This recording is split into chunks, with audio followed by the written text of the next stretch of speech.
माझ्याकरता अतिशय भाग्याचा दिवस आहे. जन्मदिनाच्या दिवशी मला वारीमध्ये चालण्याची संधी मिळते आहे. या ठिकाणी जगद्गुरु तुकाराम महाराज आणि ज्ञानेश्वर माऊली या दोघांचंही दर्शन, त्यांच्या पादुकांचं दर्शन हे घेण्याची संधी मिळणं हा अतिशय भाग्याचा योग आहे. आणि त्याचसोबत हे जे सगळे वारकरी आहेत हे माऊलीचं जिवंत स्वरूप आहे. सगळे वारकरी एकत्रित मिळून माऊलीच्या स्वरूपातच आपल्याला पाहायला मिळतात. त्यामुळे त्यांचं सानिध्य मिळणं ही देखील मला असं वाटतं अत्यंत महत्वाची गोष्ट आहे. म्हणून मी आज खूप आनंदी आहे. सर, ज्या पद्धतीने माऊलीकडे काही मागावं लागत नाही, आपल्या मनातलं त्यांना माहिती आहे. पण दरवेळेस माऊलीला एकच मागणं असतं, चांगला पाऊस पडू दे, शेतकरी सुखी होऊ दे. सर, खूप चांगला पावसाला सुरुवात झालेली आहे. पंढरपुरात खूप चांगल्या तयारी झालेल्या आहेत. विक्रमी वारी भरण्याची शक्यता आहे. 30 ते 35 लाख वारकरी येतील. हे मला आता पालकमंत्री गोरे साहेबांनी आणि जिल्हाधिकाऱ्यांनी पूर्ण माहिती दिली.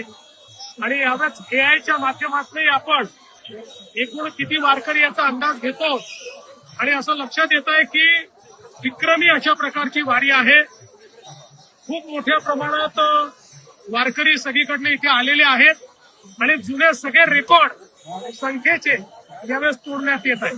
माळवंटामध्ये पाऊस होऊ शकत नव्हतं, त्या ठिकाणी आता वारकरी जेवण करतात. एवढी स्वच्छता माळवंटामध्ये आहे. जिल्हा प्रशासनाला, जिल्हाधिकारी असतील, सीओ असतील, एसपी असतील आणि विशेषतः पालकमंत्री जयकुमार गोरे यांनी गेल्या 2 वर्षामध्ये वारीचं स्वरूप बदलून टाकलं. जर्मन हँगर असतील, स्वच्छतेच्या वेगवेगळ्या व्यवस्था असतील, पाद्यसेवा असेल, अशा वेगवेगळ्या गोष्टींनी वारीमध्ये एक नवीन अशा प्रकारचं वातावरण हे जयकुमारजींच्या नेतृत्वात या ठिकाणी आलेलं आहे.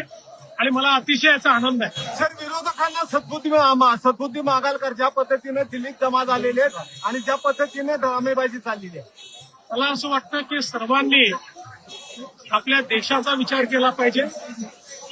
आपल्या देशाची बदनामी होणार नाही अशा प्रकारचा विचार केला पाहिजे.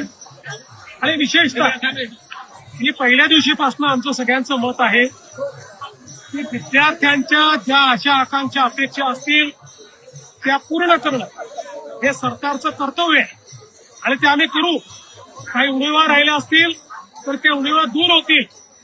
फक्त त्यांच्या खांद्यावर बंदूक ठेवून काही लोक, विशेषतः काही राजकीय पक्ष या पद्धतीनं कारभार करतायत ते काही योग्य असं माझं मत नाही.